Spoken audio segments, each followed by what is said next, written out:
It's my pleasure to welcome you to this meeting, whether you are here in Falkirk in Grahamston United Church, whether you're joining us on Zoom or indeed watching on the live stream. It's good to have this opportunity to gather together as friends from across the Synod, across our congregations. We're going to begin today with a few practical announcements and instructions. Firstly, for those who are here in person at Grahamston, and I think Douglas has just stood up with a mouthful of biscuit. Douglas Penny is the session clerk here at Grahamston United, and he's going to give us the practical instructions for people who are here in the building. Good morning, everyone. I'm really delighted to welcome you here to Grahamston United this morning. As far as I'm aware, this is the first time we've ever hosted the National Synod of Scotland, so it's a real joy to welcome you this morning.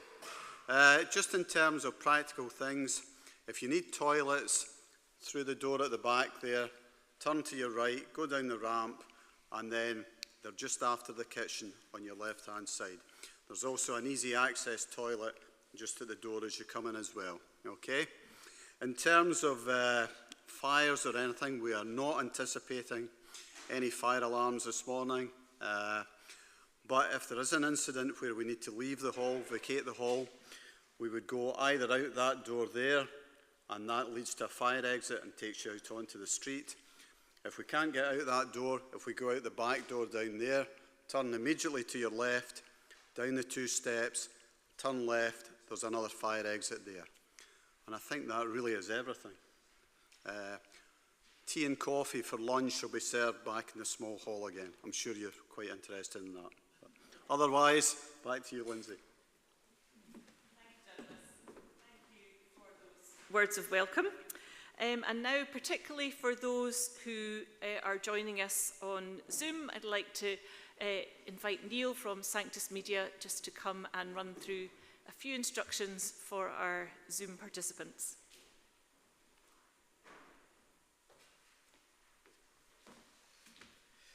Good morning, folks. Actually, I've got a few things for people who are here as well, so that you don't feel too left out. First of all, if you're coming up to the lectern to speak at any point during the day, if you come this way, A, you'll avoid having to squeeze past the top table, and B, there's a step on this side, so you'll probably find it just a little bit easier to get up. And just take care, because it's all black up here, so there's some green tape just to warn you where the steps are. So just take care if you're coming up to the lectern, and do come this way. You'll probably find it a bit easier. There's also a handheld mic for those who don't want to come out to the front or can't come out to the front, and at various points that will become available. For folks on Zoom, greetings. We hope that you'll have an equivalent apart as can be managed at home whilst you're joining in online. If you would like to speak at any appropriate point, then you can raise your digital hand, and the moderator has a screen in front of her to see those.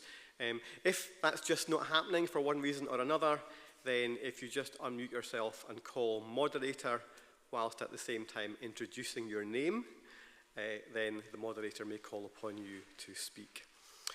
Similarly, when it comes time to voting, if you'd like to raise your digital hand, you can have a practice just now, if you like, to raise your digital hand, and we'll see those. In fact, everybody can see you, so just be aware that there's a screen in here where everybody can see you.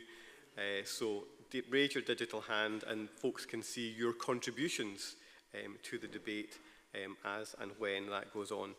Only full members of Synod can vote when that time comes. We're not anticipating any numerically counted votes today, but if that becomes necessary, you'll see me again, and I'll come and give you further instructions about how we'll deal with that.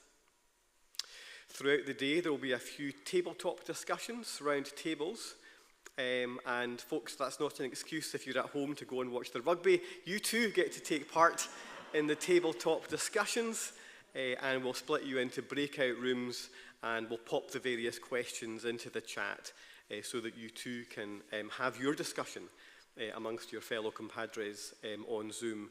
And if feedback is called for, you could type that into the chat, or if it's done in plenary session, if there's a leader, they can put up their hand and make their contribution live onto the screen for us all. James is taking special care of the Zoom folks this morning, so please use the chat to chat to him if anything is going awry for you that you need attending to. We hope you know where your own toilets are and fire exits in your own building. And in some ways, I hope not to see you again, because it probably means something's not working so well. Thank you.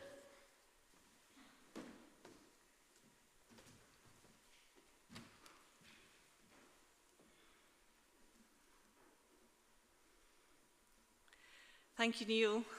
Thank you, Douglas. Let's hope that we all have a smooth running and a safe day together. We're going to begin our Synod meeting in worship. So I invite you to join with responses which are in yellow. Whenever you see anything on a screen to do with worship that's yellow, that's a sign for you to join in. This is the day that the Lord has made. Let us rejoice and be glad in it. The steadfast love of the Lord never ceases. His mercies never come to an end. They are new every morning. Great is your faithfulness. The Lord is my portion, says my soul. Therefore, I will hope in him. We sing together. Sing to God from every city. Sing to God from every land.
Please be seated.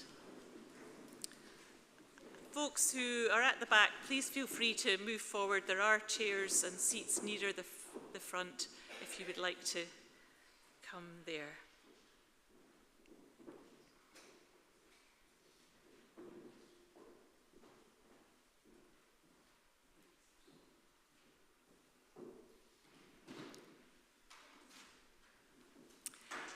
We join together in prayer.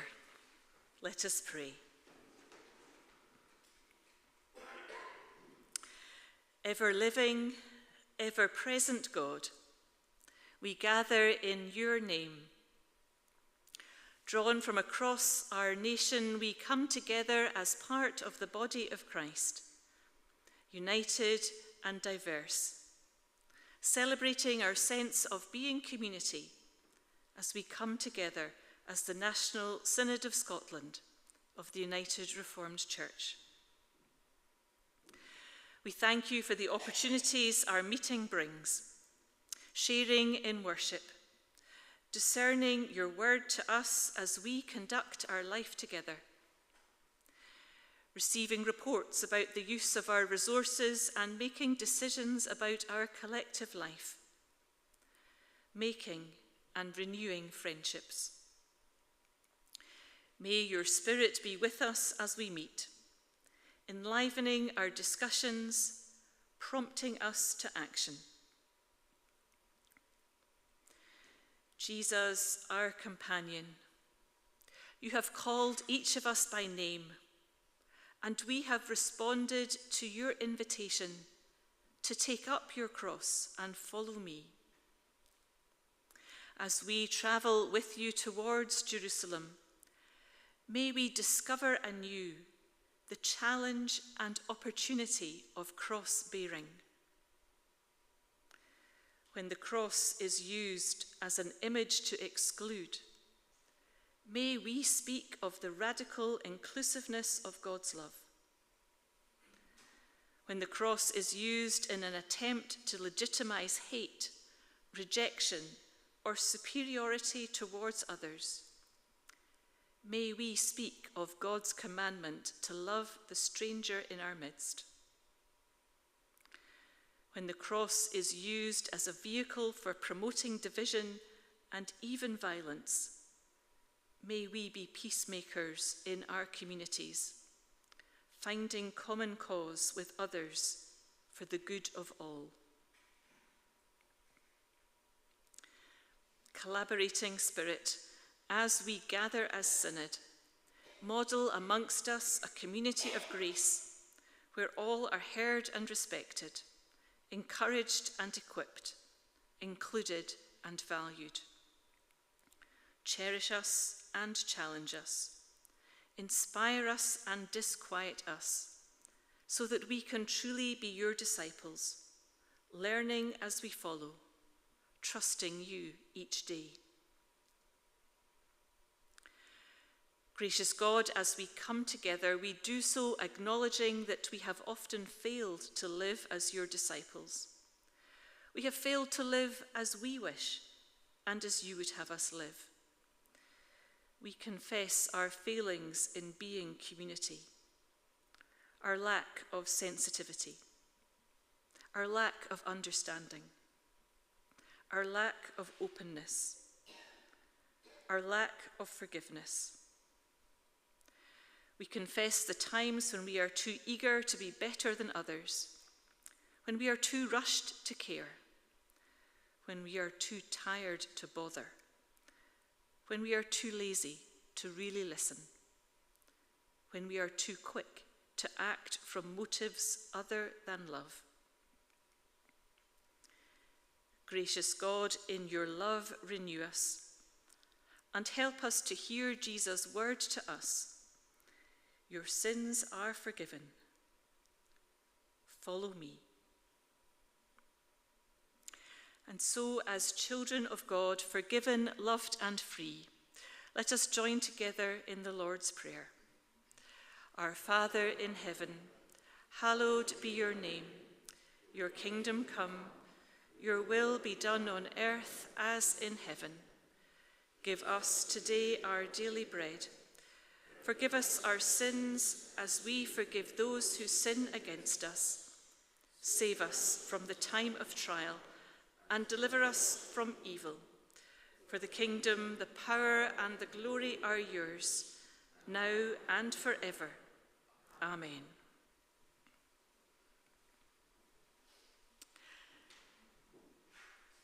Last year, across the Synod, we reflected on living the hope within as we celebrated 25 years of the National Synod of Scotland.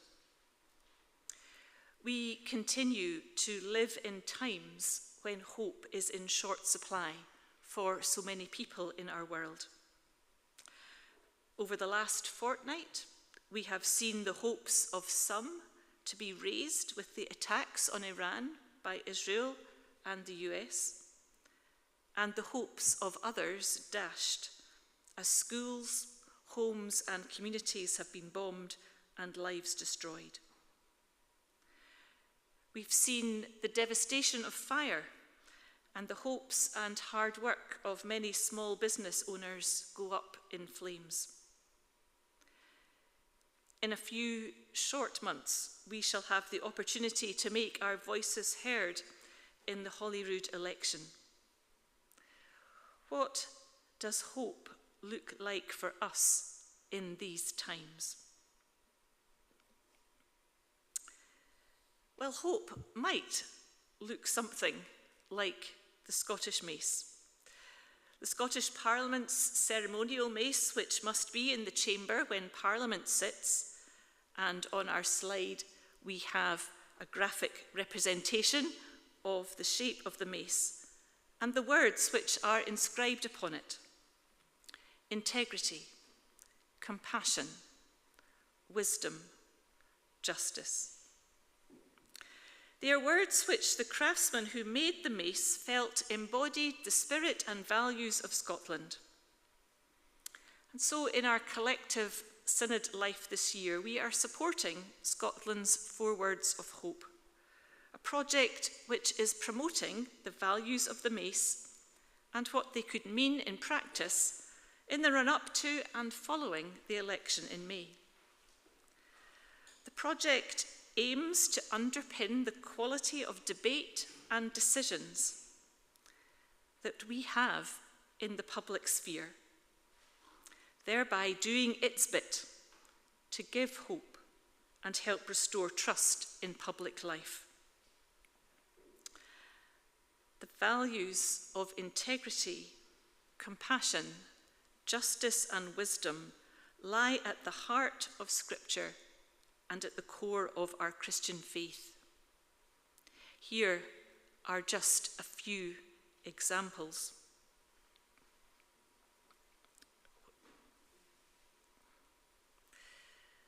The psalmist reminds us that the fear of the Lord is the beginning of all wisdom.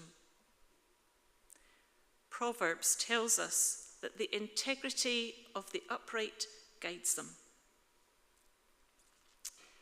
Familiar words from Micah. What does the Lord require of you but to do justice?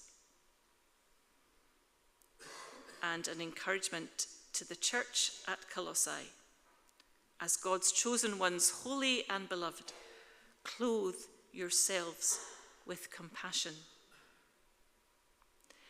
We will return to these words later in our Synod meeting. And I hope that as we reflect on them together in the various contexts of our Synod life, we will find new inspiration and insight as we live the hope within.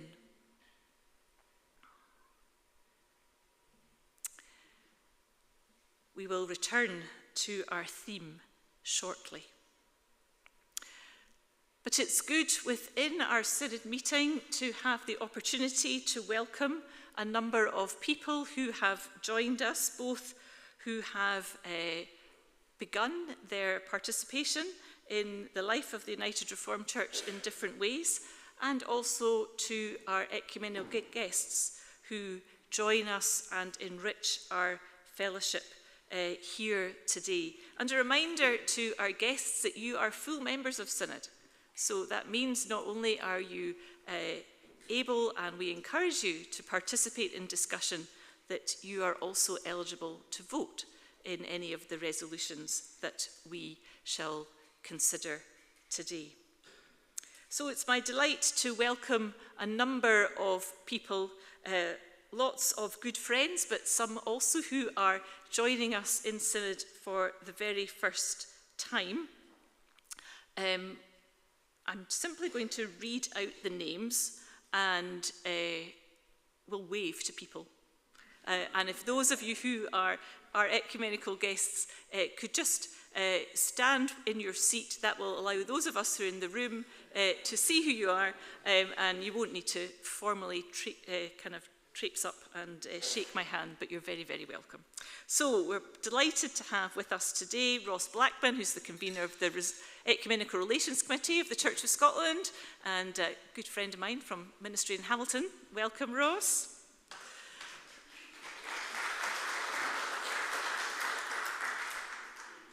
From the Salvation Army, David Kavanagh. Welcome, David. Good to have you back with us again. Somebody else who's making a return appearance, we can't have frightened him too much, is Daniel Jack. Welcome, Daniel, from the Scottish Episcopal Church and a member of the EMU steering group. We're pleased to welcome the moderator of the United Free Church of Scotland this year, Martin Keane. It's good to have you with us, Martin.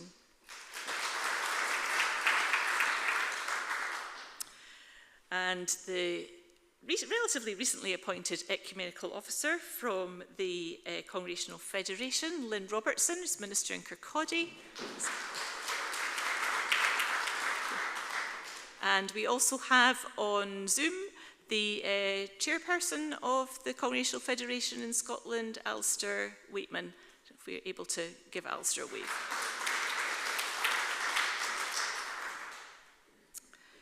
Making his first appearance at Synod, although it's hard to believe, is Adam Stevenson, who is the Circuit Superintendent for the Methodist Church in Scotland. Welcome, Adam. And finally, but certainly not least, it's lovely to have Mary Woodward representing the Quakers in Scotland.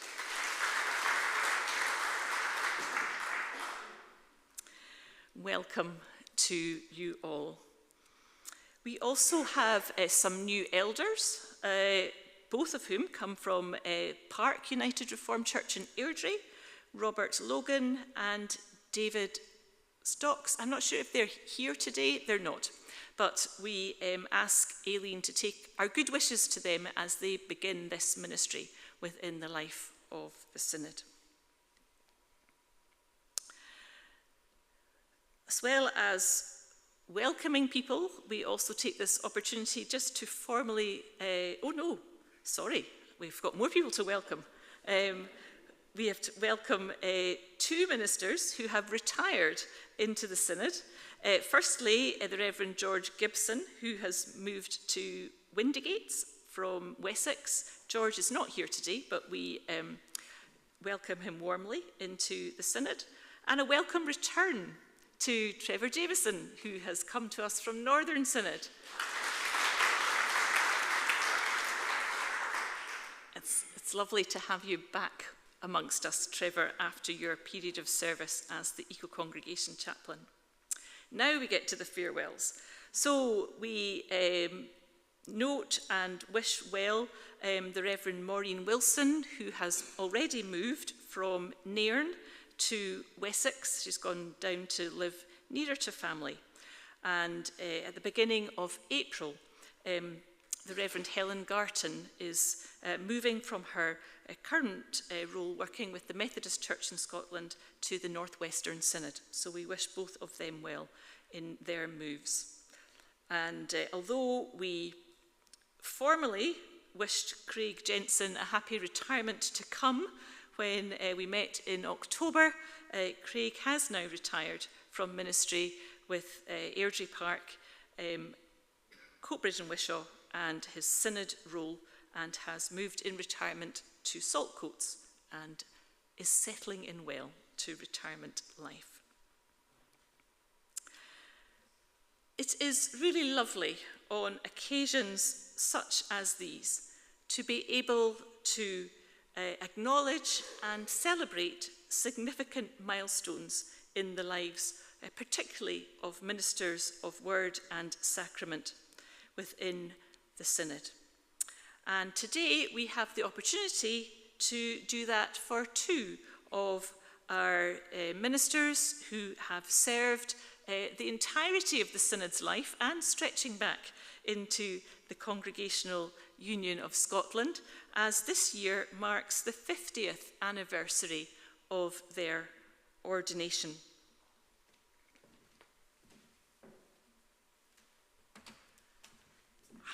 So today on Zoom, we are joined by Derek Corner. I wonder if we're able to just spotlight Derek. Thank you.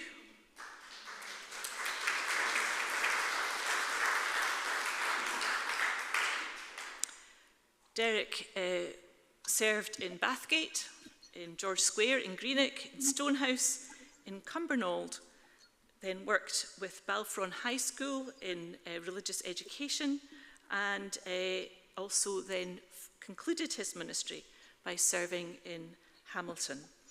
And during his time in connection with the school, I know he was very involved in promoting the legacy of David Livingstone to young people, and continued that as he served minister in Hamilton. It's good to have you with us, Derek. We offer warm congratulations to you and to Kathy on reaching this milestone. And we're sorry you can't be with us today, but I will look for an opportunity to come and deliver your certificate in person before too long.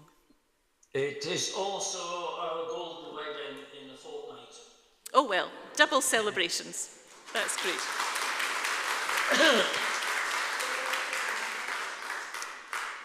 And the second person who is celebrating a golden ordination anniversary is the Reverend Dr. Jack Dice, and it's great to have Jack with us at Synod today.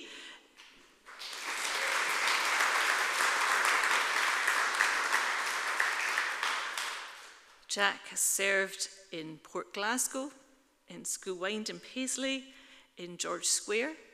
He was chairman of the Congregational Union at a particularly critical time in the denomination's life as we moved towards union with the United Reformed Church, and then has served as principal of the Scottish College and a training officer for the Synod when that came to be.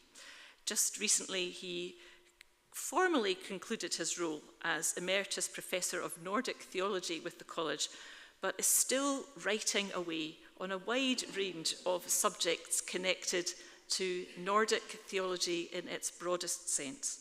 So Jack, we offer you our very sincere congratulations on this particular milestone, and we will ask you to come up to the front and receive your certificate.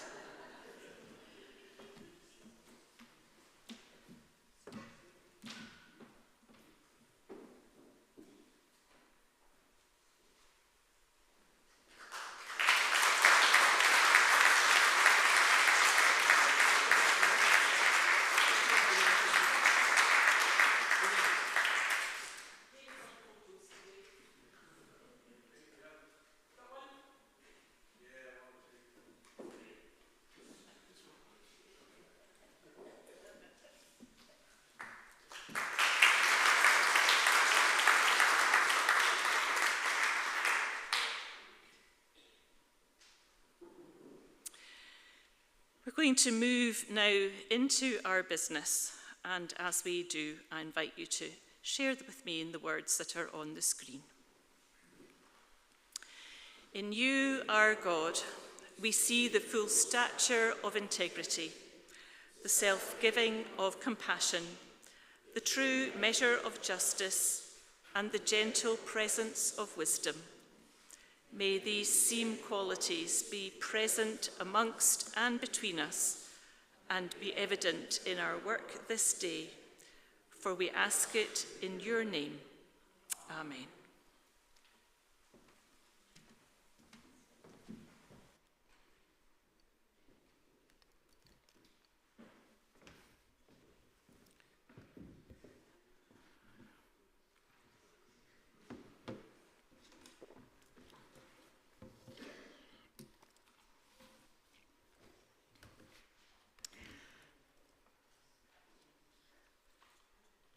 So we're going to begin our business today reflecting more on the Scotland's 4 Words of Hope project. What we're going to do is hear a recorded conversation with myself and Frank Strang, who is one of the founders of the project. Frank was unable to be with us today, so we've done it as a recording, after which we will have the opportunity to share in some table conversation around the issues and ideas that Frank has shared with us. So the video is about 10 minutes long, just to kind of let you know, be prepared for that. We will listen to the video. Thank you. So we're really pleased to welcome to our Synod meeting today Frank Strang, who is one of the founder people of the Scotland's 4 Words of Hope project. Frank, welcome. We're sorry you couldn't join us in person, but this is a great alternative that means that you can be with us to share something of the project. So would you like to introduce yourself and tell us all about Scotland's 4 Words of Hope? Thank you. Thank you very much, Lindsay. Thank you for the invitation. Sorry, I can't quite be here, but I'm here in this way. So as you said, I'm Frank. Live in Edinburgh. I'm a Piskie. I go to the Episcopal Church in Leith. Though you probably can't get the Church of Scotland out of me. I'm Church of Scotland upbringing in Bearsden originally. And I've just retired after 40 years as a civil servant in the Scottish and UK governments, working for 5 different parties. So I guess I've had an interest in public life and politics for many years, both in London, actually in Paris and in Edinburgh. So you asked about Scotland's 4 Words of Hope. So it's a project which is being taken forward with support from an alliance of bodies in Scotland, including the churches, who have been really supportive, churches generally. And it comes out of a concern, sort of widespread concern about the state of debate and decision-making in public life. You only need to look at the world news to see what we might be talking about. But I think the important thing to say, we don't think that Scotland is necessarily exempt. So as a wish to see what we could do about that. So the project is fundamentally about restoring trust in public life in Scotland, by promoting wisdom, compassion, justice, and integrity.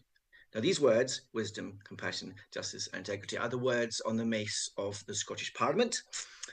So wouldn't life feel a lot better if those words and those values were more evident? So basically, we're trying to develop various means of increasing the influence of those 4 words over public life in Scotland, starting with the Scottish Parliament. Thank you. That's great. And obviously we have a parliamentary election coming on the 7th of May. So there is a particular focus in terms of the project in the run-up to the election. What are some of the hopes and ways that you hope people will engage with the project in the run-up to the Holyrood election? Thank you very much for the question. And the starting point you make is absolutely right. This is a long-term thing. We know, I've been told that 2 ways change can happen. One is slowly and the other is not at all. So change takes a while. But on this occasion, with the May elections, a fantastic opportunity. It's the right moment to talk about these values, to raise their profile. So there's lots of different ways, and this conversation is a start, and that's really great. Thank you for arranging this. So I'll just add a few things that are going on. So with support from the churches, actually, there's going to be hustings around the country in most constituencies. So a chance to ask the candidates some questions. And those are going to have a part of that is going to be about the values, not just about what do you think about independence or assisted dying or whatever. It'll be about how would you seek to live by these words? What do you understand by these words? So go along to those, find out where they are, go along, ask those questions. Another thing would be, we're nervous that the words are quite abstract. So how do you make them real? How do you make them up to date? So we're doing a survey of the people of Scotland. The people of Scotland, a proportion of people of Scotland, obviously. What do people understand by these words today? So if you go into our Scotland's 4 Words website, Scotland's 4 Words website, there should be a link to the survey. So do fill that survey in. That'd be great. What do you understand these words to mean for you? And what kind of actions, what kind of priorities would you say for those words? A third thing would be, we're planning a pledge whereby people, particularly parties or candidates, could say, I commit to being guided by these words. But have a look at our website again and have a look, probably be up towards the end of the month or early April. Might you sign up to it, or might an organisation you're involved with, this is perhaps key, could you encourage an organisation, whether it be the church or whether it be something in your social life or work life, might sign up, because for us, Civic Scotland is a really powerful player. And then the last thing I would say is talk about the words. Talk about the words like you're doing right now. Promoting the words is about talking about them and just looking at our public life through a different lens. Thank you. So an opportunity and encouragement for each of us to be talking ahead of the May election about public life, what is important to us in public life, and importantly, how do we want those conversations to be conducted so that we can see justice, integrity, compassion and wisdom in all aspects of our life together as individuals and as collective bodies. And also direction that the Joint Public Issues team has election material, and there are links there as well with Scotland's 4 Words of Hope. So plenty of opportunities and places where people can find out more. We've talked a little bit about the pledge as an idea that's going to run on beyond the election. Are there other hopes that you have for stretching out this work post-May? I'm not sure I'd call it stretching out. I think it'll stretch itself out. It's fine. I think one thing for me is that in trying to promote wisdom, compassion, justice, and integrity, and by the way, I can juggle wellies is a good useful mnemonic if you want to remember them: integrity, compassion, justice, and wisdom. Anyway, that's an aside. If you want to promote those words, then you have to try and do it with integrity, justice, compassion, and wisdom. And one of the things that wisdom tells us is that we're into this for the long term. It's not just a short-term flash in the pan. And so I guess ultimately our aim, by the way, is at the end of this Parliament, so at the end of the Parliament, 4 years' time, the decline in public trust in Scotland will at least have stopped. The decline will have stopped. So that's the bigger picture.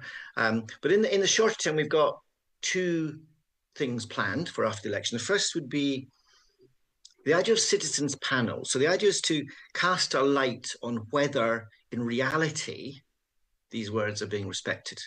So the idea of creating panels of citizens who would express a view on policies or on media outlets or whatever, as to how, to the extent to which these words are being respected. And the second thing, I think this is an important principle for me, is that we're not about knocking politicians down, we're about equipping them.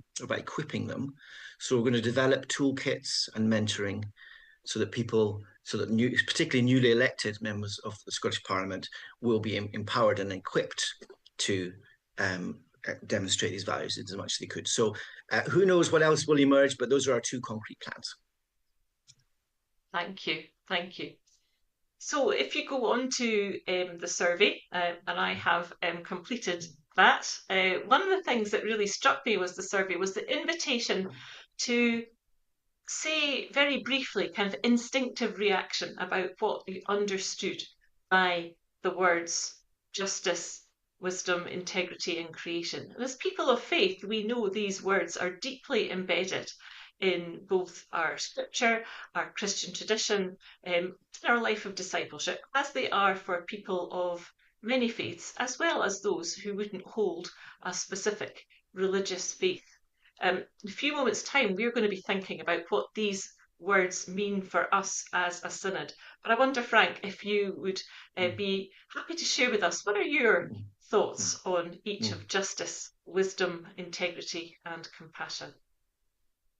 So I think, thank you for the question, and it's good to be put to do your own thinking. I think, overall, it's about perspective. It's the proper perspective and what we're about. So over 40 years in public life, I was particularly in agriculture and European policy and all that. So dealt with Brexit, dealt with BSE, people remember that, dealt with COVID. And it's so how easy it is to go for the short term, go for spinning things, to go for being driven by ego or your own reputation and all that. So really good to be reminded why you go into public service in the first place and why these things matter. And for me, as you said, personally, for me, they reflect the character of the God I serve. But for other people, it might well be they'd also say it is what it's like to be fully human. So there's different ways of looking at this, and they're so attractive. I guess, yeah. So my reflections would be, I mean, integrity is the one I go for, first of all. And interesting how many people do that, actually. And ultimately, maybe for obvious current reasons, it's seeking out the truth to say and do, and then having the courage to say and do it. And by the way, if you want to know, apparently the fifth word on the mace which never made it was courage. So I see in integrity, I see that I have the courage. I guess the other words all matter. Wisdom, the long-term point I really think about.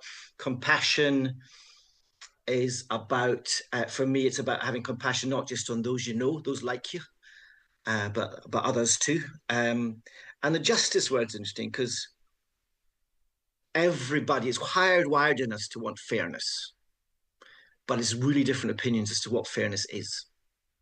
Is it what's owed to me? Is it what I deserve? Is it etc.? So that illustrates the point is I've not got the answers to what applying these words will mean in policy terms, but I know what questions you should ask. So for me, they really are about reminding me of what public service is for and reminding us of what questions to ask. Thank you. That brings our time together for this short introduction to a close. Thank you, Frank, for being with us in this way at the Synod meeting. We are going to use this theme of Scotland's 4 words of hope in our Synod life collectively throughout this year, and we'll be reflecting, not just in this meeting, but at other opportunities, what integrity, compassion, justice and wisdom might mean as we make a contribution to the communities in which we are set, along with our ecumenical partners. So thank you for being with us and beginning our thinking at this meeting today, and all the very best with Scotland's 4 words of hope. We look forward to keeping in touch with the project over the coming months. Thank you, Lindsay. Thanks. Very encouraging. Thank you very much.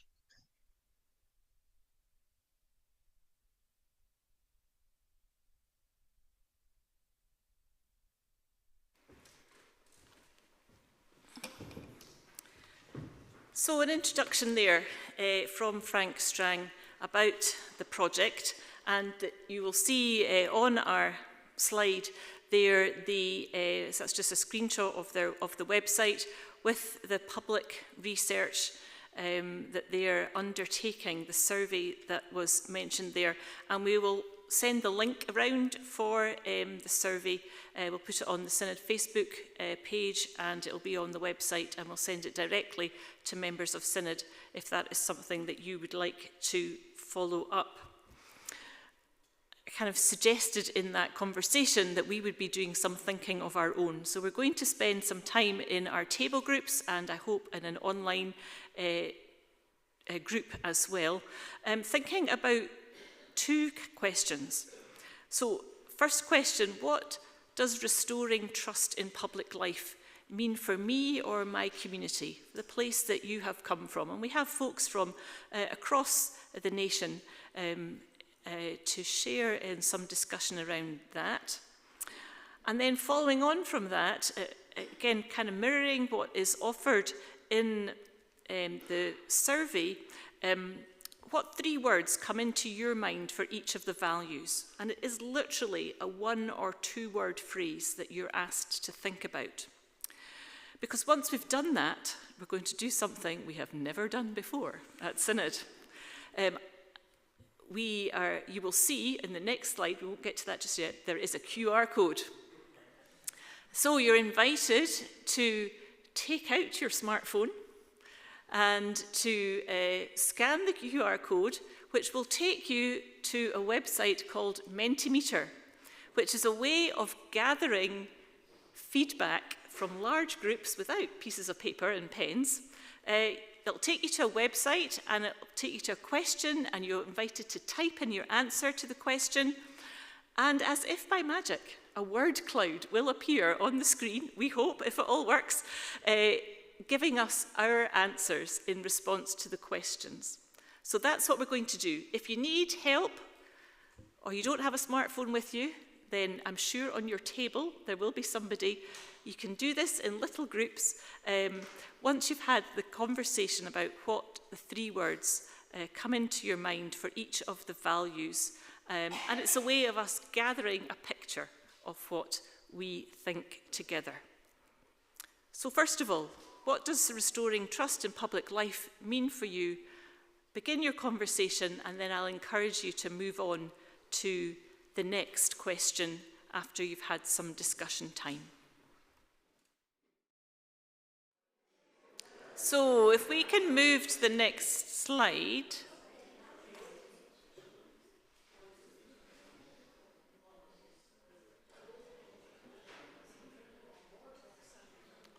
Okay. Then the next time it should give you the option to enter a word for compassion.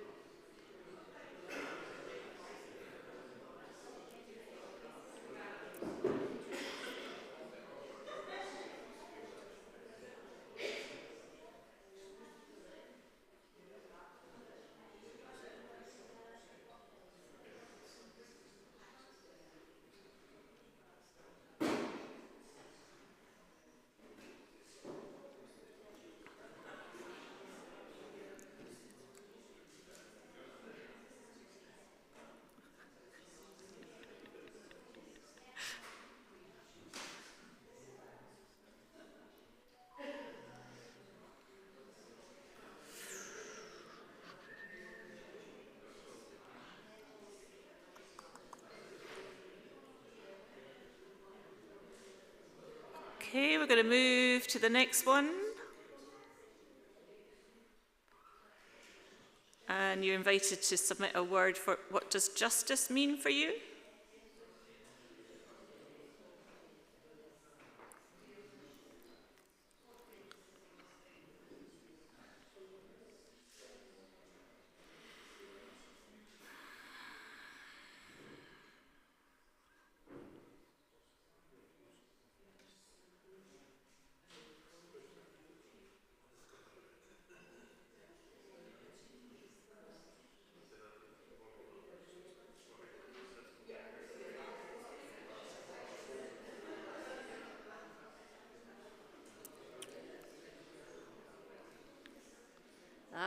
And now we've got the word clouds appearing for justice. Great.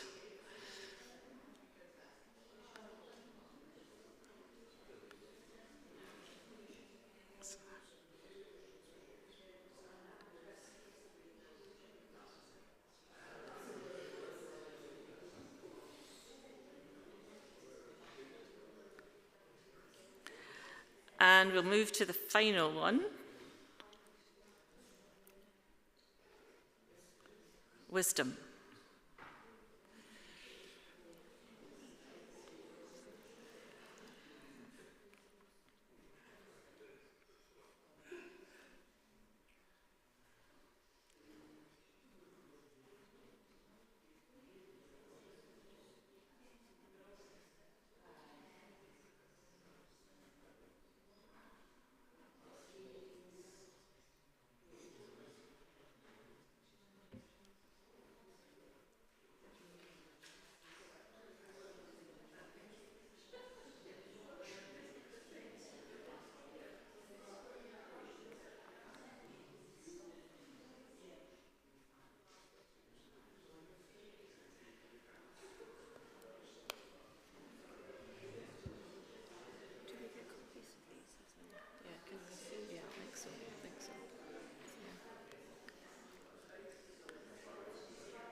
Great, thank you.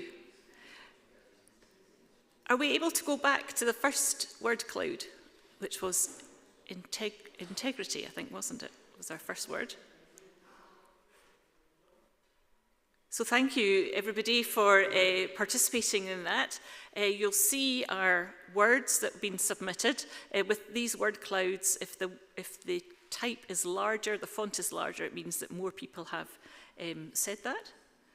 So you can see there we have honesty, truth, transparency, consistency, faithfulness, setting example, true to yourself, a wide variety of words.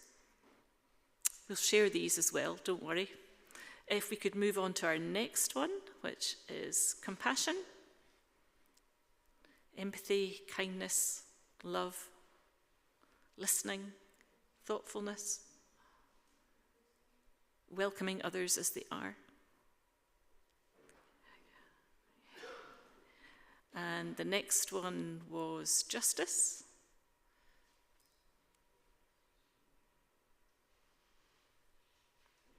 Fairness, equality, inclusion, accountability, inclusive decency, respect, some of the words that are there. And then finally, wisdom. Knowledge, understanding, insight, listening. I think it says God. My varifocals are struggling. It does. It's a bit fuzzy from this distance for me. God. Thank you. Thank you. A bit of fun brought Synod into the 21st century. And I hope it wasn't too stressful. I did hear a few mutterings down this front table. It's a bit stressful.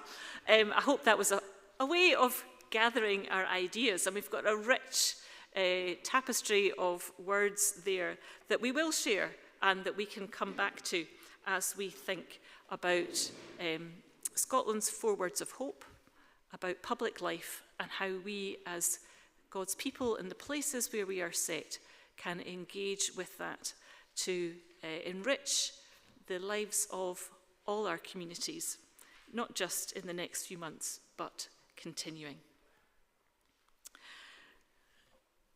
We're going to move now to some procedural business. I want to introduce Susan Henderson, who's the convener of the Synod Executive. As you know, we don't have a Synod clerk at this moment in time, so Susan is keeping me company here for today. And we're very glad that within the Synod we have the clerk to the General Assembly, Sarah Moore. So Sarah will be on hand to help us out if we get into any procedural knots that we need unravelled. So let's turn to the minutes from the Synod meeting held in October the 4th at Livingston United Parish Church. These have been circulated and amendments that have been received have been incorporated into the minute. It's not our usual practice to take any discussion on the minutes, so could I just invite voting members to show their green cards for approval of the minutes of the meeting of Saturday the 4th of October.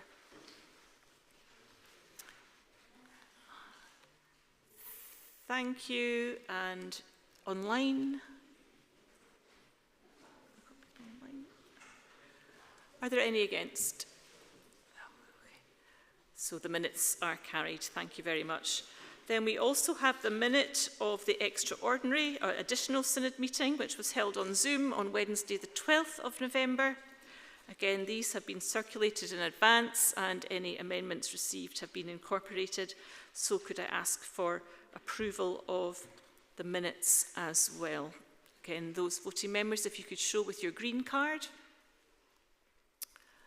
Thank you. Any against? And those online are for? Yep, I see ticks. Thank you. The minutes are approved. We are not expecting to necessarily have any votes today that might require the appointment of tellers, but we do it anyway just to make sure.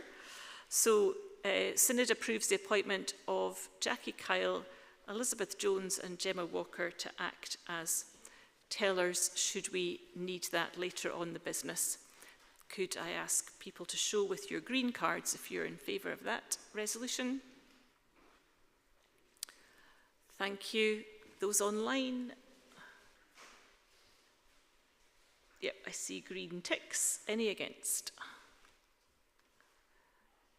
No, thank you. That is carried. Thank you very much. So we move then to paper A, which is the Synod Executive Committee report, and I'm going to invite Susan to make that report. Thank you, Moderator. You have before you the report. There is one additional name to add to the list of General Assembly appointees, so I will get that shortly. But just a couple of things that I want to bring to your attention. Item number 3 is the review of the Synod posts. As Lindsay said earlier, we are still without a Synod clerk and a Synod treasurer. They're both re-advertised and the closing date is at the end of this month.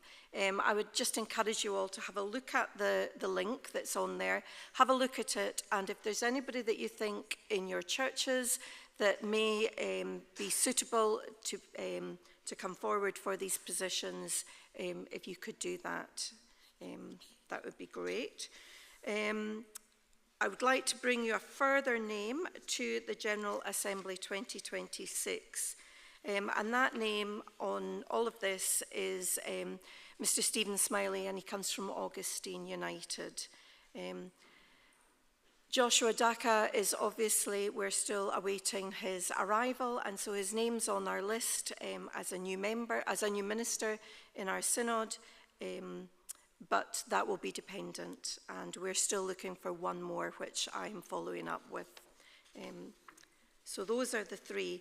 But before we take the resolutions, I would just like you to look at item 2, please, which is the future of Synod meetings. We agreed at our Synod meetings when Tullyallen, we stopped going there, that we would hold these meetings in March as a one-day event, looking at 2027 to become residential again. And so in your tables, if I could ask you just to have a short discussion about this before we vote, and also about what you would like to see at a residential meeting if that's the way that we go forward. Obviously there will be business, but what else would you like to see? And from your table talks, you all have my email address as synodexecutive@urcscotland.org.uk. It's on top of your sheets. If there is anything that you'd like to email to the Executive Committee to look at, if you could please email me throughout the week, that would be wonderful. But if we could take about 5 minutes or so to have a look at that in your tables and discuss residential, please.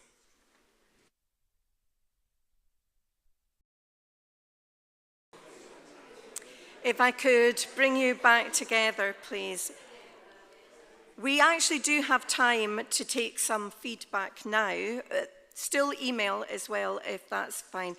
Jess has the roving mic. If anybody wants to feedback now on anything that you've been talking about in your tables, please put your hands up. But don't all rush at once. Oh, thank you. Down. Could I remind you when you're speaking to please say your name and the church or capacity in which you're at Synod. Thank you. No. Wait. No, because we need it for the people on Zoom. Neil's coming. Hang on, 2 secs.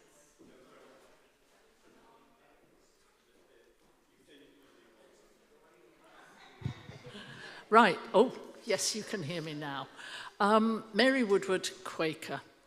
I was saying to my friends at this table, my new friends at this table, what a blast I had at Tullyallen.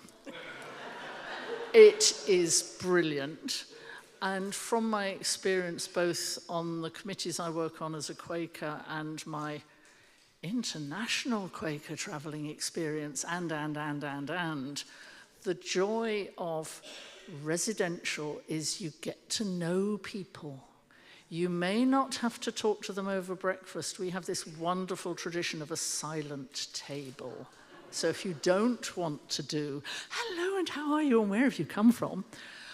But the opportunity to get to know people, to take time and to talk about the business. And sometimes the way we work, we don't vote.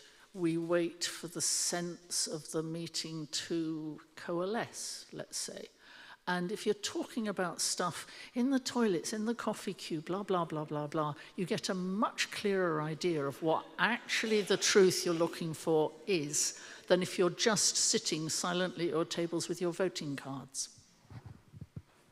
Thank you. Leslie, up at the back.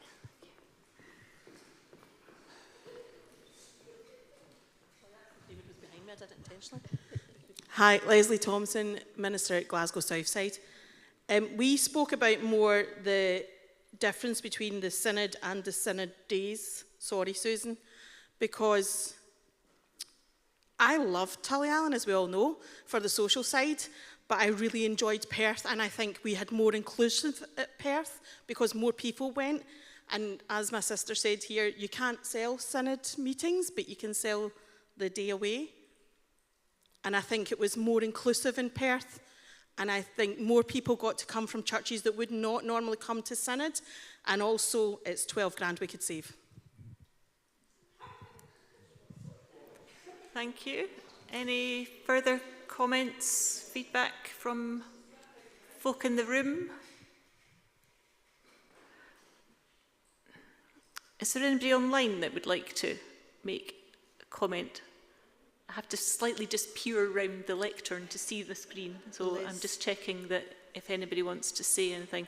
Yes, Liz. Oh. I think you need to unmute yourself, Liz. Sorry, I thought I had. I was just wondering what Perth what it was. A good question. I mean, I know it's a town, don't get me wrong. So last year we had a Synod Gathering Day, which was held in Perth and was an opportunity for worship and workshops. We had some display space. There was time for people to sit and chat over lunch, but also if they didn't necessarily want to go to a particular workshop, there was space to be able to do that. So a day of fellowship, worship and learning together, but not formal business.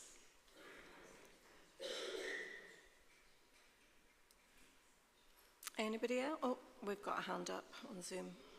Another hand on Zoom. Yes, Margaret. Margaret Higgins, Scottish College student. The Peter Kirk were in my group, and really a single day does not include people coming down from Orkney. Thank you.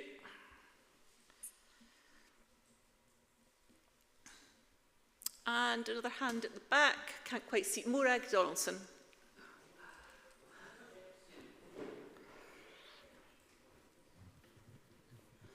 Morag Donaldson, Duke Street.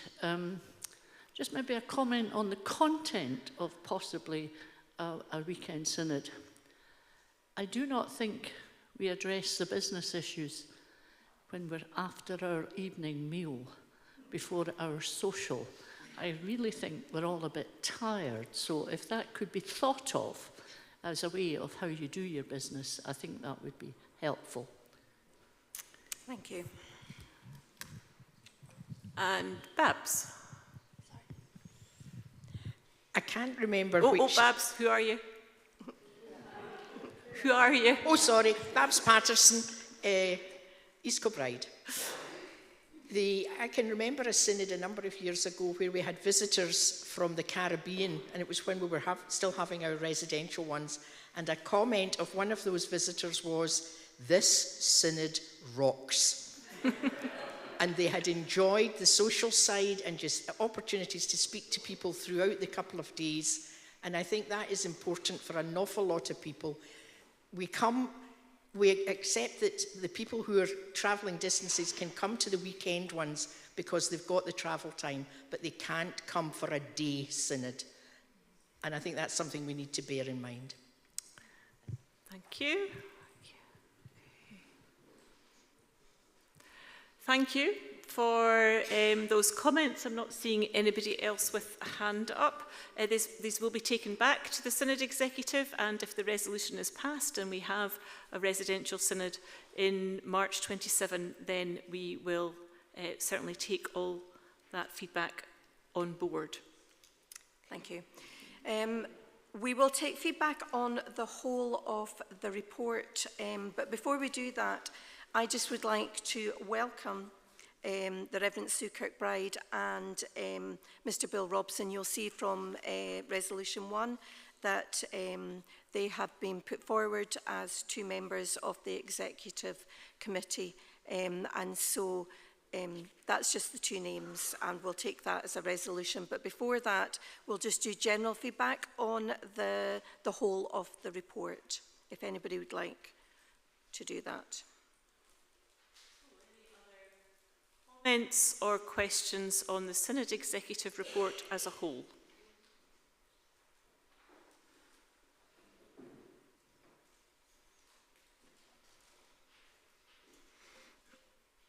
I'm not seeing any, so Susan will just move then to the resolutions. Thank you. So the first resolution, the Synod Executive proposes the nomination of the Reverend Sue Kirkbride and Mr. Bill Robson to the Synod Executive Committee. Could I have a show of green voting cards, please? For those in favour.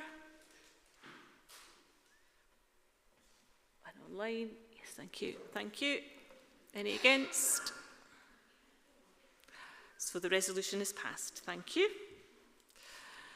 Resolution 2, the National Synod of Scotland approves the list of representatives to the General Assembly for 2026. That list is in the paper with the addition of Stephen Smiley. Those who are in favour, please show. Thank you. And online? Yes. Any against? So the resolution is carried. Thank you very much indeed. Then Resolution 3.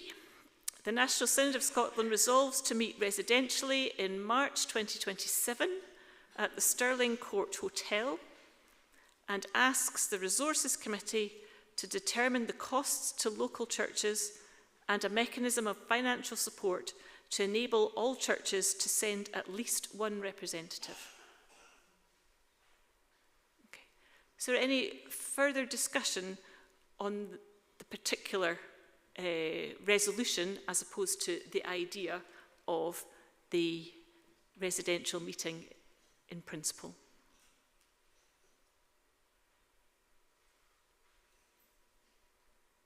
I think Derek's got his hand up. Sorry, Derek, I didn't see your hand. Derek MacDonald. Hi, Derek MacDonald, Minister at Greenock East. I notice it's a proposed mid-afternoon start on the Friday. Is there a possibility of a later start to encourage people of working age to get along? Thank you. That is something else that we can take into consideration when we're planning if we move ahead. Thank you. Thank you.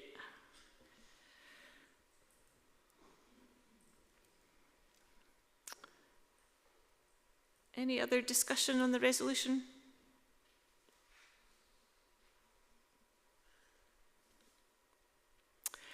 If there's no other discussion, can I ask then those who are in favour of Resolution 3 to please show using your green voting cards?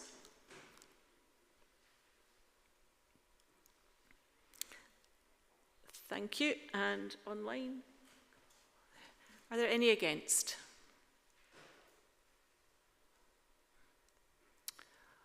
Okay, thank you. So the resolution is carried by a substantial majority. Thank you very much.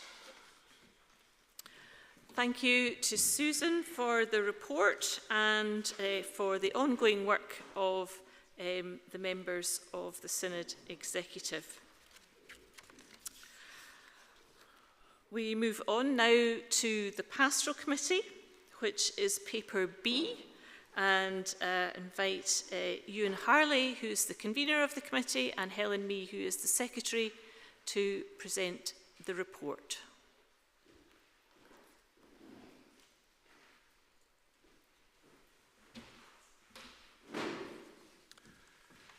Thank you, Moderator. The report is before you. I'll just highlight a few points. You'll see under paragraph 3 with the heading Local Church News, there's one very exciting development, which is that there is a vacancy declared in Caithness to cover Thurso URC and also to look after the Scottish Episcopal Church in Thurso.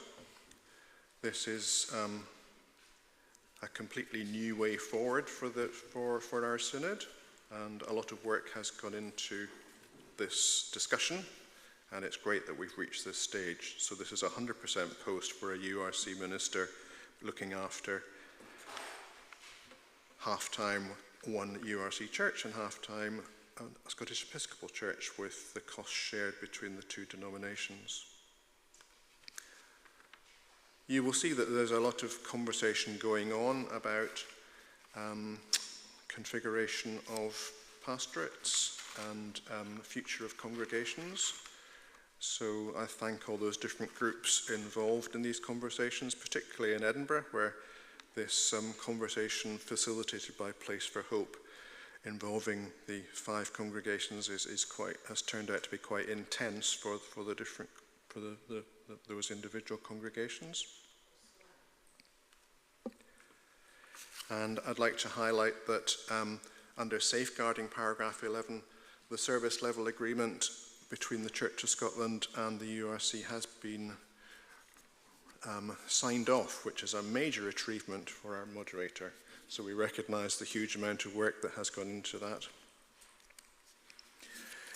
So I'm going to introduce the table talk in a moment, but I'll stop at this point to take any questions on the rest of the paper.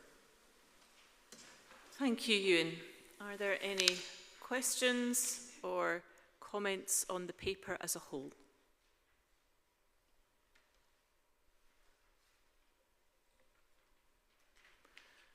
I'm not seeing anybody, so if you would like to continue. So our talk around the table is to do with paragraph 10, called Wider Fold. This was Wider Fold membership, membership of enabling people who are physically remote from a URC to nevertheless be able to be a member of a URC congregation.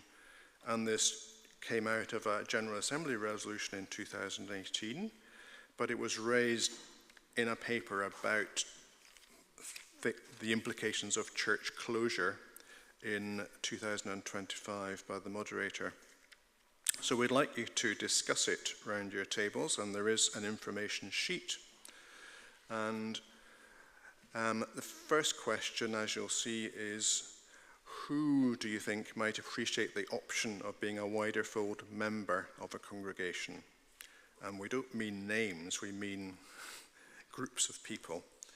So if you could write your answers, one word or short phrases, on a pink post-it, and then in a very old-fashioned way, move to one or other side of the room and stick it on the sheet of paper with the pink cloud. I'm sorry Pastoral Committee hasn't moved into the 21st century yet. We're still using this old technology. So you've got 4 minutes for this conversation, if you could start off.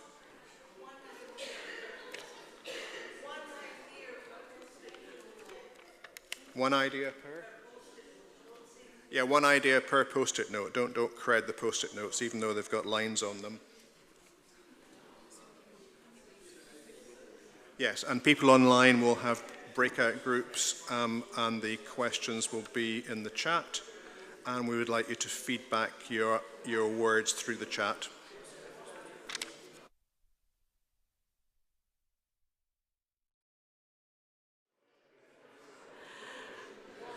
So thank you everybody for participating in those questions in the table talk about wider fold.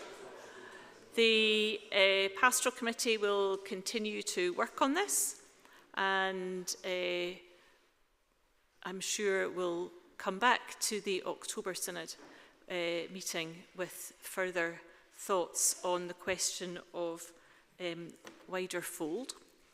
We're continuing with the Pastoral Committee and going to move now to local mission and ministry review, and going to invite Sarah Moore, who is the Synod's Transition Minister, to come and present this as part of the Pastoral Committee's work. Many of you will have engaged with local mission and ministry review in the past. This is a revised scheme that was brought to General Assembly, and we are keen to use this revised scheme across the Synod, but I hand over to Sarah.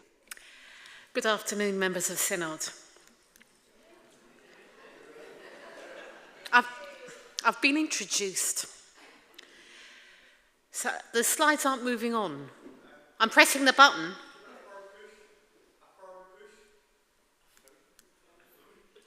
Okay. Many of you will remember, will have a sweep of memories, I would imagine, about how we've conducted local mission and ministry reviews here in the Synod of Scotland.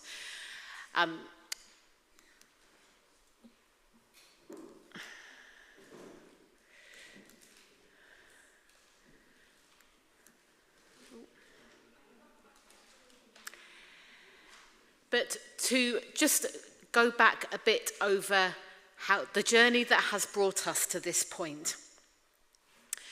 So the Local Mission and Ministry Review Scheme was introduced to the United Reformed Church way back in 2008. So it's a way of working with local churches that has been in place for a long time. The aim of LMMR is a reflective look at the whole life of a local church that would guide its future life in the way that God is calling it. Each local church would write a living document to assist the church, assist the Synod for a variety of things, as well as for itself, and be able to help enable the Synod to make informed decisions about the support that we give to local churches. The problem with LMMR, with how it was originally conceived, which we ran successfully here in Scotland for quite some time, and better than some other synods around the United Reformed Church. The problem with LMMR was that instead of being a tool for support and accountability, it became increasingly difficult to administer in all sorts of ways. We really struggled with finding people who were willing to continue to serve as companions. It was difficult to implement, and the process felt really onerous. In Scotland, we attempted to implement a revised model, but that still proved to be too onerous. This was not an issue unique to Scotland, and it was picked up by the General Assembly Ministries Committee. And you can find, if you're interested to read more on the United Reformed Church's website, the paper that came to General Assembly, paper H5 in 2024, which brought a revision of the LMMR process. That particularly picked up some other issues. So some issues around ministers' well-being. Within that, it reflected on how the process of how ministers are supported within the United Reformed Church had changed. So changes within the EM2 and EM3 process, the courses which are offered within and beyond the United Reformed Church, support given to ministers from the Synod team, the Church's ministerial counselling service, and the ministerial accompanied self-appraisal scheme and pastoral supervision. The ministerial accompanied self-appraisal scheme was discontinued when the pastoral supervision was adopted as a policy for all ministers. Ministries have now looked back at that and realised that that perhaps isn't so helpful, because whilst pastoral supervision is a really useful tool for ministers, many folk have found that to be very helpful in terms of reflecting on ministries. The supervision isn't the same as self-appraisal,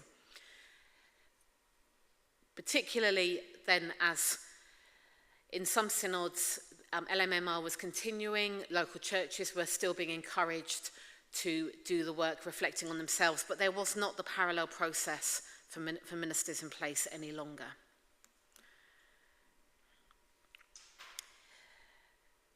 The paper picks up the importance of building opportunities for reflection into local church life.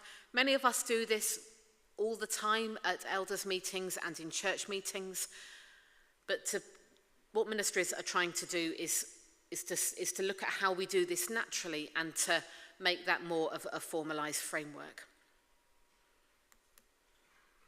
So there's 4 questions at the core of the revised LMMR process, which the Ministries Committee are giving to the denomination. Fairly straightforward questions. So what do we do? How do we do it? Whom do we do it for? And what value are we bringing? The Ministries Committee recommends that churches reflect on these questions, draw them into a living document on an annual basis. Living documents are not the same as pastorate profiles. Pastorate profiles, as we're all aware, are those documents which are written by pastorates as part of vacancy processes looking to call new ministry. They're similar, but they're not exactly the same. One thing which has come out of this piece of work, which the denomination and as within the synod that we're aware that can happen, and it's easy to see why when we're all really busy and we're all really stretched why we might do it. You could pull out the document that you perhaps wrote last year or last time, and you think, oh, we'll just change a few bits. I understand why that approach often is taken. But there is considerable value in at least some of the time, if not all of the time, or most of the time, writing a document from scratch, because it pushes the process of thinking through how are we answering these questions anew for today.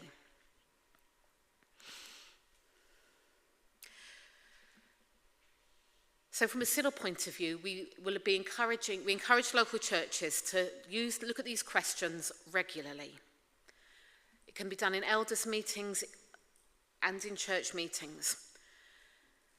As a synod, we will look to engage with local churches and their ministers in regard to living documents at 5-yearly intervals. Within the revised LMMR process, there's no longer any need for accompaniers in the same way, because it's a rolling process which churches are encouraged to be doing regularly. But on a 5-yearly basis, what we will aim to do is to have somebody from one of the synod committees, pastoral or mission committees probably, or a member of the synod team may come and meet with representatives of local churches to have a conversation about the living document. And the angle that from pastoral committee we'd encourage you to think about that is to think of it as a pastoral visit to your local church from the synod. Like within our local churches, we might have individuals who will make pastoral visits to elders or other pastoral carers, to individuals within the life of the church, to catch up and find out what's going on with people. So that's the kind of model that we're thinking of. Within the synod, we are already using the process as a basis for our engagement with local churches. So you'll all be aware that there are various grants and loans available within the life of the synod that are given to churches. So as pastoral committee, mission committee, resources committee and executive committee, if a church is coming to us saying, please can we have a grant for whatever purpose, our first question to you will be, well, where are you at with your living document? Would you be able to share with us your responses to these questions? We're all aware that resources are really limited, so we need to be making sure that resources are going to the best possible place where they can be most useful. The responses that churches make and put into their living document also can aid pastoral committee with decisions that it might be making around deployment of ministry. So a bit more detail about those questions. So what do we do? Are we a town, an inner city, an urban priority area, city centre, inner or outer suburb, village, congregation? So in this section, some fairly straightforward questions that can probably be given an answer to in a fairly factual, objective kind of manner. The second question, how do we do it? All of this information is available, so you don't need to be copying it down. How do we do it? So these kinds of questions.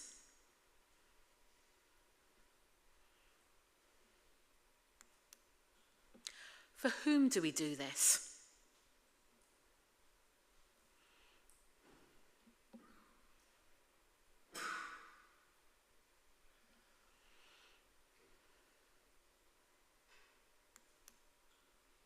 And what value are we bringing? Why is your local church doing what it's doing? So a fairly straightforward framework for LMMR for the future. There's information available. There'll be information available soon on the Synod website about this. I'll be in touch with local churches over the next few months to say, because we need to restart the 5-year check-ins, so looking to see where we're going to come. So LMMR has moved to a relatively straightforward, we hope, process, which churches are able to follow through for themselves. I don't know whether anyone's got any comments, opinions, or questions about any of this that you'd like to share with Synod. I'll try and answer questions as best that I can.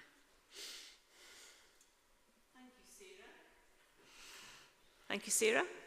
Any comments or questions? Somebody online, Liz. Hi, Liz Johnson-Blythe, Lanarkshire South Joint Pastorate. I was wondering what the relationship is for a joint pastorate, not surprisingly, between the living document and the joint pastorate terms of reference. Like, I can see that each church would need to do a living document, but there's also massive overlap with the joint pastorate. So what does that look like, or do you know? So, I mean, there is not an official answer to that question, Liz. Thanks for asking it. It's a really helpful question. I mean, I think the aim of this is to try and be helpful to local churches for this reflection process, and so that the Synod has the information that it needs to be able to support local churches. So in a joint pastorate, and I'm aware that joint and group pastorates are all different as to how the local churches relate to one another. So, and I'm aware that Liz, your pastorate has the various bits of framework in it. So I would encourage certainly every congregation to produce its own living document. If you think it makes sense to do some of this work together, I think in a pastorate, it would make a lot of sense for congregations within a joint or group pastorate to be sharing their living documents with one another. It's what do you need to best enable you to do mission and ministry in your community. So Liz here, and then Anne up at the back. Thank you. If you could just wait for the microphone, please, so that folk online can hear. Thank you. I'm Liz Wilson from Stockton Hall United in Edinburgh.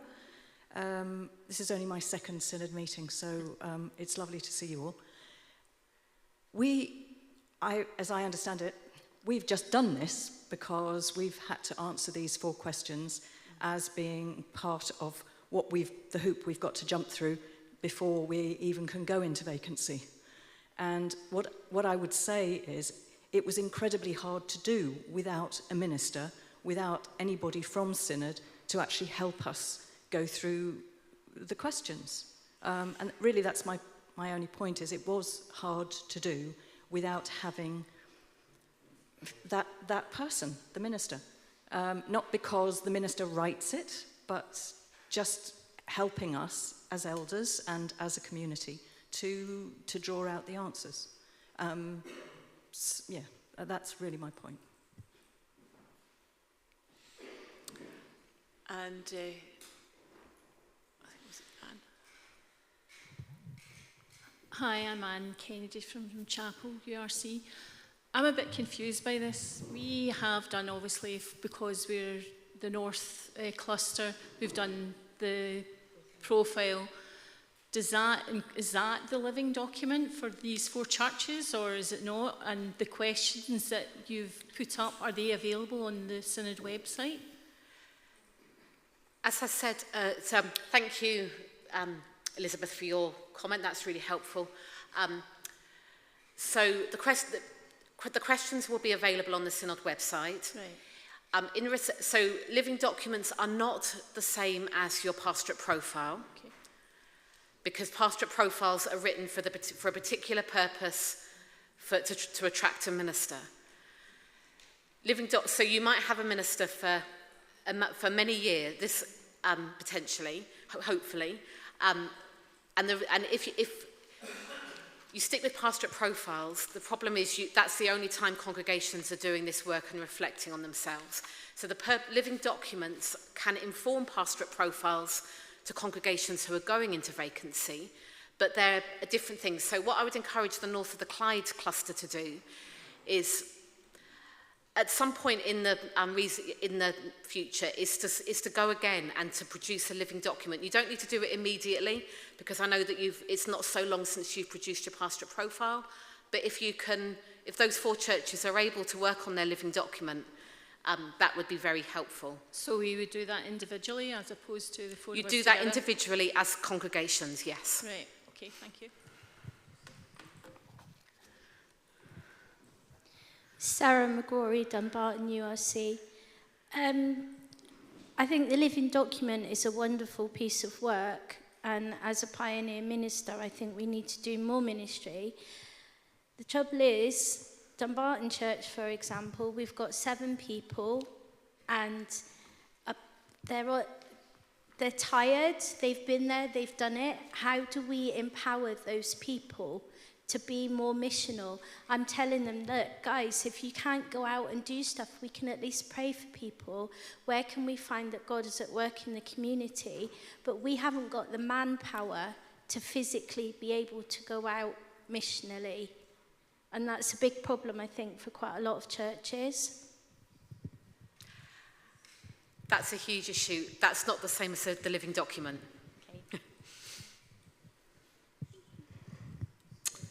Brian? Just to clarify, so do we do a living document for our own church? We're also a part of pastorate, and then do we do a living document for the pastorate? Is it 2 documents, or? You do a living document for your local congregation. What about the pastorate? You don't need to do a living document for the pastorate. But as I said in response to Liz's question, within a pastorate it will make sense that you share your living documents with one another. And if you feel you need to do whatever you need to do to be able to, for them to most ably engage in mission and ministry in your context, then you can do that. But living documents are for local churches.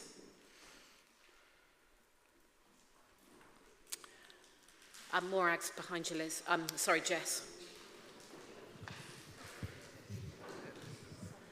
Morag Donaldson, Duke Street. As part of the former LMMR team who went out to visit various churches, there were a lot of problems getting a suitable date, getting the reports back, getting them all out. I view this as a kind of report card that your church needs to do periodically. I'm not sure on the time frame, but it's good just to take time, a couple of hours, in your church and say, what are we doing? Who are we doing it for? And is it still working? Because sometimes we start things and we don't actually know whether it's still working. We just carry on doing it because we got it programmed into our little heads. So it is worth doing a brief, and I mean brief, keep it short, as a church meeting, 10 minutes, something like we're doing here today, firing ideas and then asking the elders and management to draw it together. Thank you. Synod, can I just check out something with you? So 12:30, we are being joined by Kerry Baker, who is going to lead us through the launch of Good Practice 6 safeguarding requirements, resources, sorry. Kerry is online now. So we have some time this afternoon. I expect that we could return to discussion about LMMR if there are more people who have contributions that they would like to make to the discussion. So could you show with orange or blue cards if you would like to hold over the rest of this discussion until this afternoon, so we've got time for some more comments. Orange for yes, we'd like more discussion. Blue for we've had enough. Would it be helpful just to say, if you think you may still wish to speak on this, if you can indicate? I think that answers the question. Okay. Well, nobody is indicating that they would like more discussion. So, Sarah, are you able just to move to your final slide? Yes. And then we'll move to Good Practice 6. The aim of LMMR is to be supportive of local churches. One of the things I would say to you is, this is something that you don't need to overthink or over-egg. Morag, your contribution that you were saying was really helpful, so thank you very much for that. So it's thinking through, what are we doing in our congregation? Why are we doing it? Who are we doing it for? What good are we bringing from doing this? Living documents can be produced in any form local churches would like to. So the traditional way is that we tend to write reports with this sort of thing. It doesn't have to be a written report. If you want to produce your living document in some other creative manner, you're welcome to do that. If you need to add to or change the process to enable you to engage with this better in your context, that's fine. The aim is to help local churches to reflect on what you're doing, and so that the Synod, so that you know what sort of support that you need to seek, and as a Synod we know what we need to give to be able to support you. Thank you very much, members of Synod. I'll see you later when I present the mission report. Thank you to Sarah. At this point, we just want to say thank you to Ewan and to Helen and to all the members of the Pastoral Committee for their ongoing work throughout the year. We are going to move now to Good Practice 6 Scotland. We're pleased to welcome to the Synod meeting Kerry Baker, who is part of our General Assembly safeguarding team, who has responsibility for policy development. And we're grateful to Kerry for the work that she has undertaken over the past few months in taking Good Practice 6, which is the United Reformed Church's resource for supporting us in our safeguarding, and creating a Scotland-specific version. You may be aware that in the past, having entered into a service level agreement with the Church of Scotland, churches in the Synod used Church of Scotland resources in addition to Church of Scotland training material to enable us to work in safeguarding. As safeguarding has developed, both in terms of requirements from the Church and requirements of legislation, we came to the conclusion that that was no longer helpful. We were finding it to be more confusing for people to use something that was branded as Church of Scotland than United Reformed Church. So, as we began the discussion about renewing the service level agreement that we have with the Church of Scotland, a decision was taken that we would, in a sense, move track, that we would use United Reformed Church material, but material that was specific to Scotland. And that's the basis on which we have renewed our service level agreement with the Church of Scotland, who are still providing a referral service for us if you have any concerns about safeguarding in your local church, and who are still delivering training for us, although we are now also moving to more specific URC training that is using United Reformed Church terminology and referencing United Reformed Church documentation in particular to make it clearer for everybody who's engaged in safeguarding.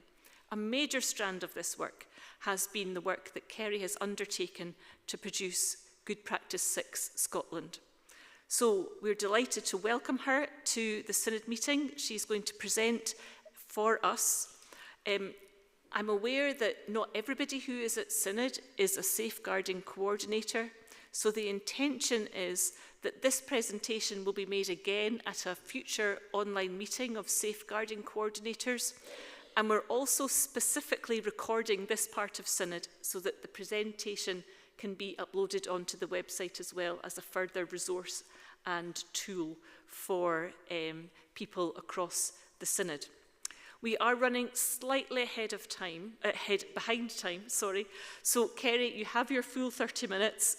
We will break for lunch slightly later, but we will start again slightly later. So don't worry, you'll still get the full lunch hour kind of time allotted to you. Welcome, Kerry, and we hand over to you. Thank you. Thank you, Lindsay, and thank you for inviting me to come today. Can I just ask about the slides? Do I need to operate them from here, or are they coming up sort of automatically? Oh, they're there. Okay, thank you. So as Lindsay said, what I want to do is just introduce the specific good practice guidance for Scotland. We've had the generic guidance for a while, but this is the first time we've had something specific for Scotland. So what I want to do is just give an overview. Sorry, I'm going to just, how do I move the slides forward? Do I just need to ask each time it moves forward?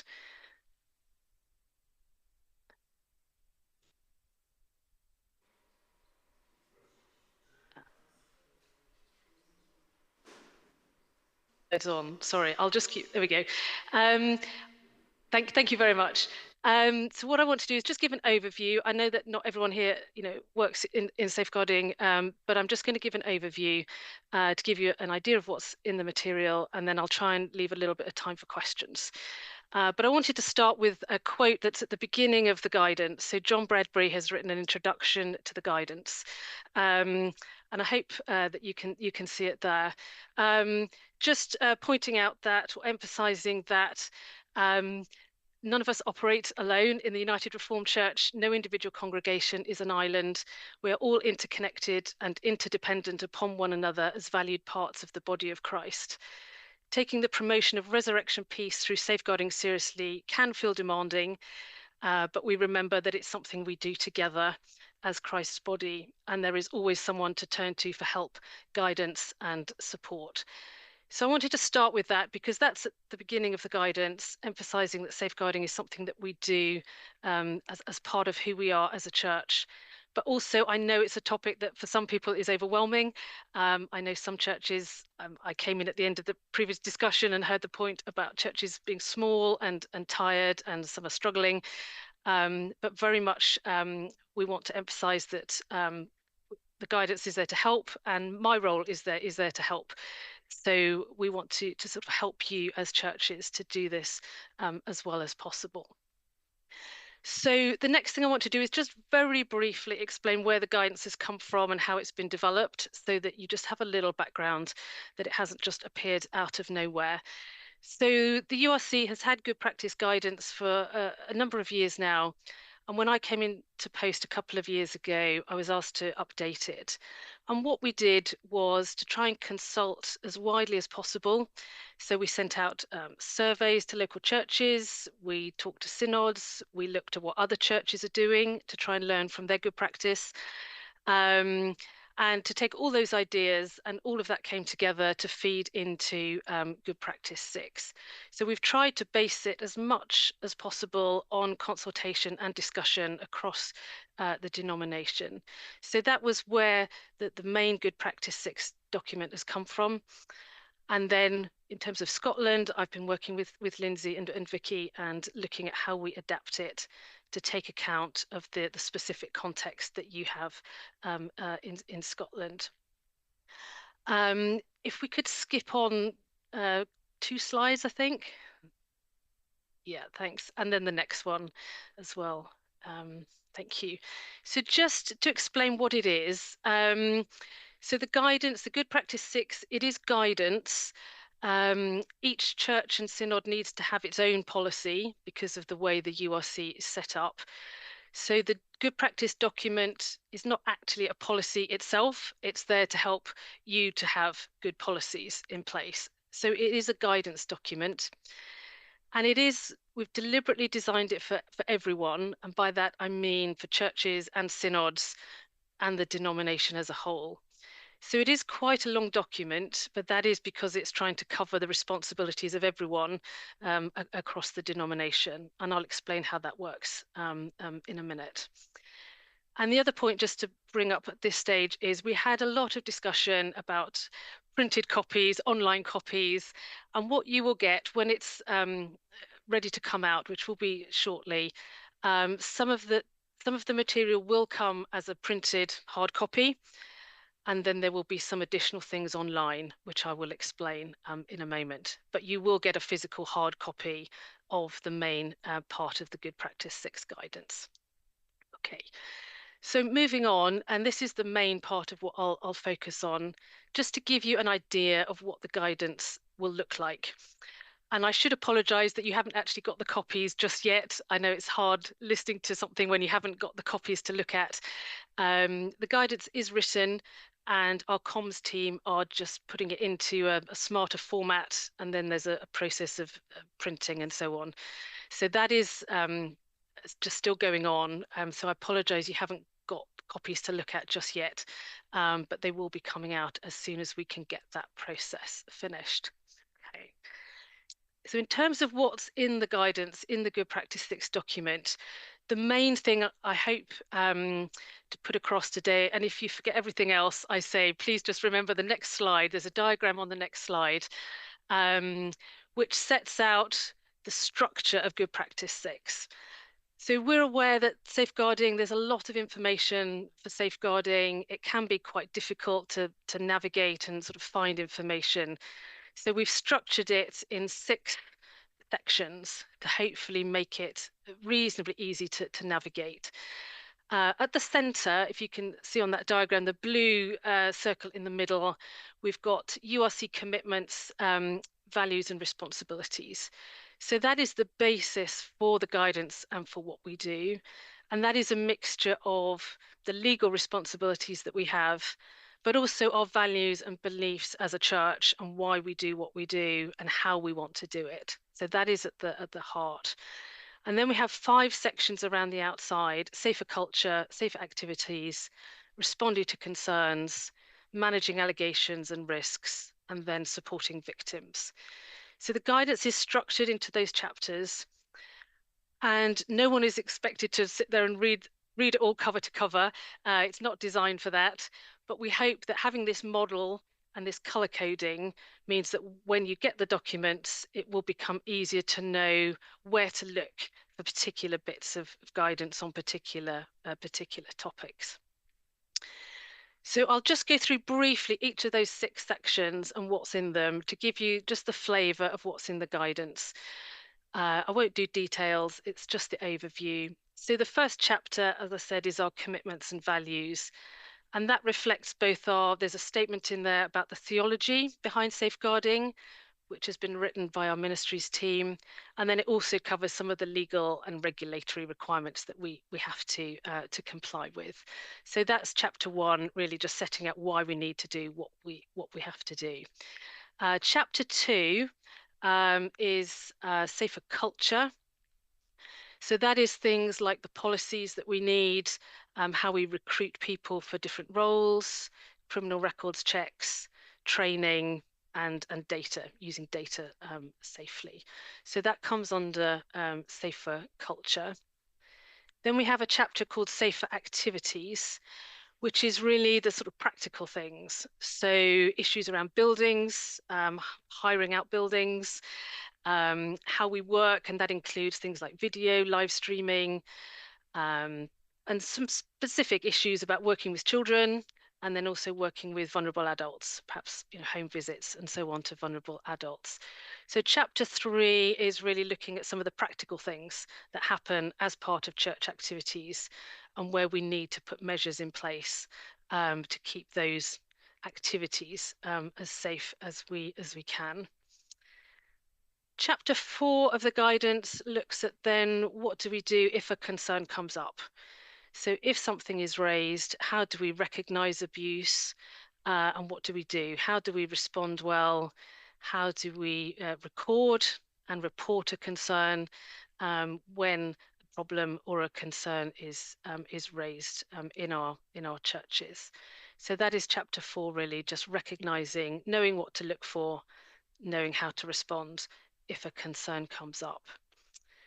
Chapter 5 looks at what happens if there is an allegation against a church worker and how to handle that and who will do sort of what in those processes, and also what to do if we are aware that someone attending church has perhaps some serious convictions. How do we manage those risks? So that all comes in chapter 5. And quite a lot of that chapter will be managed by the Church of Scotland Safeguarding Service. So it's not all things that churches have to do, but it's important that people know who's got which role and who is going to do what in those situations. And then chapter 6 is about supporting those who have experienced harm and abuse. And that is partly about how do we create a culture where people feel able to come forward and disclose if they've been harmed, and then how do we support individuals who may have experienced abuse in some way. So that is just a very quick summary of how the guidance is set up. When you get the copies, the chapters are all color-coded to match that diagram to hopefully make it easy to navigate. So I hope that gives a quick overview of what the guidance will look like and what it contains. And all of that will be coming out to you as a printed hard copy when that process is done. In addition to that printed copy, there are some additional resources which will be available online. So if could go to the next slide, please. Oh, no, sorry, I missed a bit. At the beginning of each chapter, there's a quick summary of key points because we know there's a lot of information. So at the start of each chapter, there's a one-page summary just highlighting some key practice points and also key responsibilities, which is the next slide. And the detail will be too small to read, so don't worry about the detail. It's just an example to show that in the chapters, we summarize what are the responsibilities of the local church, what are the responsibilities of the Synod, what will the Church of Scotland Safeguarding Service do, and what will the central denomination do. So in each chapter, we just try and set out as clearly as possible who does what and what are the different responsibilities of each different part of the denomination. So as I say, don't worry about the details of that. It's just to put across the idea that we're trying to be clear over the different roles and who needs to do what in particular situations. Okay. Yeah. And then, so the diagram summarizes the main model, and that's what will come out as a printed guidance. And then there are additional resources that will be available online. And those are a mixture of some additional information, more details about types of abuse, a bit more information on the role of a church safeguarding coordinator, for example, and then also a number of different forms and templates that are adaptable and that you can take and use locally, and you can change them slightly if you need to. So there are templates for different policies, templates for a risk assessment, templates for forms when you need consent for certain activities, and nearly all of them are adaptable. So we know that everyone's context is different. You're all operating in slightly different circumstances. So if you look at those templates and think it's not quite right for your setting, you will be able to change those, and you can adapt those to fit into your particular context. And those resources are, as I say, those ones will just be online. And we also provide some links to other organisations and charities and support services that might be helpful for you to know about. Okay. So that's what it looks like. And then just in terms of how to use it, because I'm aware that you'll receive this document, and it can look a bit daunting. So just in terms of how to use it, we're suggesting sort of 3 questions for churches to think about. And I will talk this through with church safeguarding coordinators when I go to their forum meeting as well. But just the 3 questions we're encouraging churches to think about are: how can we use it to embed good practice in our regular life and work? And to create a culture where harm is less likely to occur. And that is really the first 2 sections of the guidance, the ones, if you can see, with the black circles around. So safer culture and safer activities. Those are things that we hope churches will look at as on an ongoing basis in terms of putting good policies in place, making sure that activities are run as safely as possible, things which are part of the regular, ongoing sort of day-to-day life of the church. So we'd encourage you to think about how you can use it just to embed good practice in that regular day-to-day work. Then the second question is: how can we use it to help us respond when a concern comes up?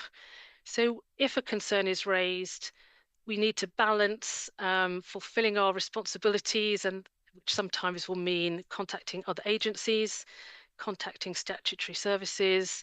So we have to do those things, but we also want to provide good pastoral care for anyone in our churches who might be affected by those situations. So that is a sort of second area just to think about: how do we use this guidance to help us get a good balance between fulfilling our responsibilities, reporting what we need to report, and at the same time providing good care for people. And then the third question is: how can we use it to help support those who might be victims, people who have experienced harm or abuse? So we hope those 3 questions are just a helpful way of thinking about how to use the guidance. When it comes out, we're not expecting people to just suddenly rewrite everything. It will just be a gradual process of looking at it and thinking, how can we apply it to those different areas of our church life? And how can we use it to guide both our sort of our regular work, but also how we respond if an issue or a concern comes up. And then just to explain that this is also, where does this go from here?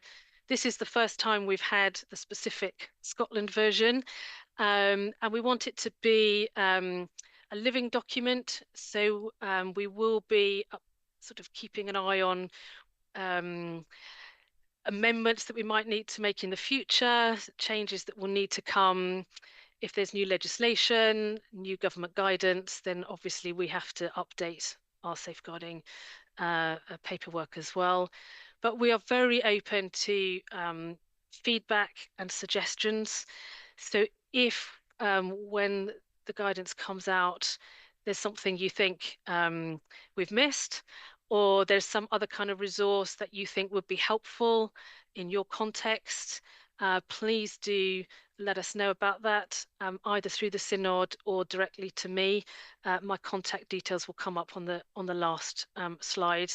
But we do want this to be a sort of collaborative process, so please do pass on any if you have questions about it, or, as I say, suggestions of things that could be done differently, new resources that you would like, anything that would help you with safeguarding in your local context, please do raise that either with the Synod or with me directly. So my email is on the slide, and there's also a link to the webpage where we have the current version of the guidance.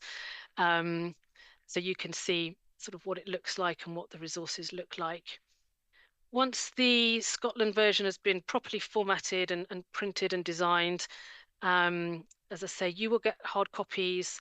There will also be copies of all the online resources on the Synod website, and it will be on the main URC website as well. So we want it to be as accessible as possible.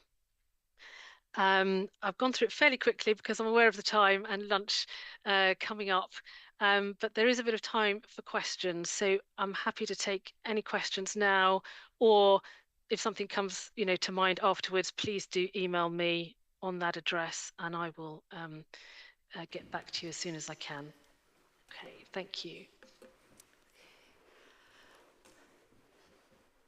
Thank you, Kerry, for that overview of Good Practice 6. I hope that you did find that helpful, and as I said, we are grateful for all the work that has been undertaken. Are there any immediate questions or comments, observations that people would like to make, having heard the presentation? Yes, Ben, and could we have the microphone, please?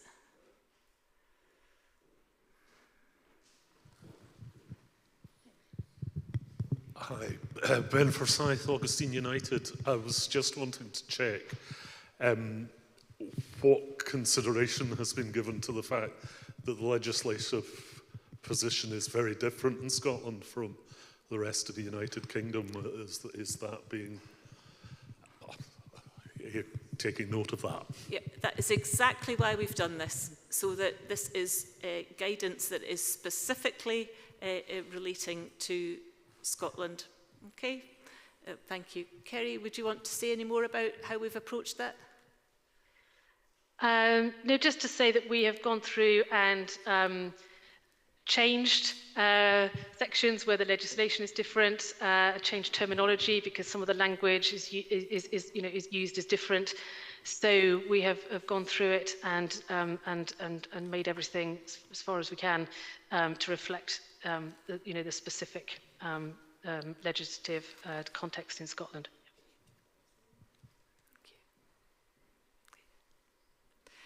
Can I also remind people that Vicky Royal, our Synod Safeguarding Administrator, is now working with us 3 days a week, Tuesday, Wednesday, Thursday. You will be able to contact Vicky through the Synod office. She's also here today. She's at the back of the hall, giving a wave for anybody that hasn't met Vicky before. She is your go-to person if you have questions in particular around training, what level of training is needed, where you can access training, and questions about what sort of criminal record check various people undertaking roles within your church need to have. And she will support you in working through these things. Okay, I think if there are no other questions, I'm not seeing anybody online either. Can we say thank you once again to Kerry for being with us at this part of the Synod meeting and leading us through that presentation. I have a request to make for everybody when they go next to church. Who's got a purple safeguarding folder somewhere sitting in their church building or at home? A purple A4 folder with safeguarding on it. Yep. Your first job tomorrow is to take that folder and empty all the contents into a recycling bin. That guidance is now well and truly out of date. So please, if you find a purple safeguarding folder anywhere in a church building or in an elder's bookcase or wherever, please recycle all that paper and look forward to Good Practice 6 hard copy arriving in its place. Okay. Thank you all.